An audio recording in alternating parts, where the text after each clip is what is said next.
Now it happened on one of those days, as he taught the people in the temple and preached the gospel, that the chief priests and the scribes, together with the elders, confronted him.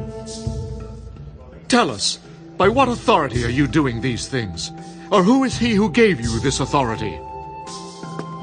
I also will ask you one thing, and answer me. The baptism of John, was it from heaven or from men? And they reasoned among themselves. If we say from heaven, he will say, why then did you not believe him? But if we say from men, all the people will stone us, for they are persuaded that John was a prophet. We do not know. Neither will I tell you by what authority I do these things. Then he began to tell the people this parable. A certain man planted a vineyard, leased it to vine dressers, and went into a far country for a long time. Now at vintage time, he sent his servant to the vine dressers, that they might give him some of the fruit of the vineyard. But the vine dressers beat him, and sent him away empty-handed. Again he sent another servant, and they beat him also, treated him shamefully, and sent him away empty-handed. And again he sent a third, and they wounded him also, and cast him out. Then the owner of the vineyard said, "What shall I do? I will send my beloved son. Probably they will respect him when they see him." But when the vine dressers saw him, they reasoned among themselves, saying, "This is the heir. Come, let us kill him, that the inheritance may be ours." So they cast him out of the vineyard and killed him. Therefore, what will the owner of the vineyard do to them? He will come and destroy those vine dressers and give the vineyard to others. Certainly not. Then he looked at them and said, What then is this that is written? The stone which the builders rejected has become the chief cornerstone. Whoever falls on that stone will be broken, but on whomever it falls, it will grind him to powder. And the chief priests and the scribes that very hour sought to lay hands on him. But they feared the people, for they knew he had spoken this parable against them.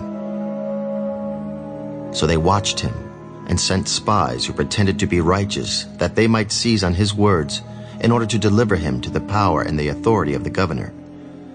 Then they asked him, Teacher, we know that you say and teach rightly, and you do not show personal favoritism, but teach the way of God in truth. Is it lawful for us to pay taxes to Caesar or not? But he perceived their craftiness. Why do you test me? Show me a denarius.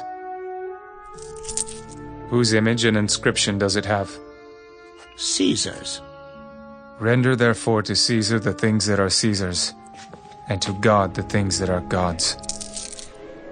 But they could not catch him in his words in the presence of the people, and they marveled at his answer and kept silent. Then some of the Sadducees, who deny that there is a resurrection, came to him. Teacher, Moses wrote to us that if a man's brother dies, having a wife, and he dies without children, his brother should take his wife and raise up offspring for his brother. Now there were 7 brothers, and the first took a wife and died without children. And the second took her as wife, and he died childless. Then the third took her, and in like manner the 7 also. And they left no children and died. Last of all, the woman died also. Therefore, in the resurrection, whose wife does she become? For all 7 had her as wife. The sons of this age marry and are given in marriage. But those who are counted worthy to attain that age, and the resurrection from the dead, neither marry nor are given in marriage, nor can they die anymore, for they are equal to the angels, and are sons of God, being sons of the resurrection.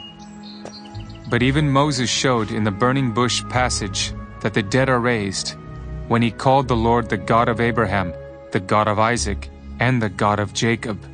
For he is not the God of the dead, but of the living, for all live to him. Then some of the scribes answered, Teacher, you have spoken well. But after that they dared not question him any more. And he said to them, How can they say that the Christ is the son of David? Now David himself said in the book of Psalms, The Lord said to my Lord, Sit at my right hand, till I make your enemies your footstool. Therefore David calls him Lord. How is he then his son? Then, in the hearing of all the people, he said to his disciples, Beware of the scribes, who desire to go around in long robes, love greetings in the marketplaces, the best seats in the synagogues, and the best places at feasts, who devour widows' houses, and for a pretense make long prayers. These will receive greater condemnation.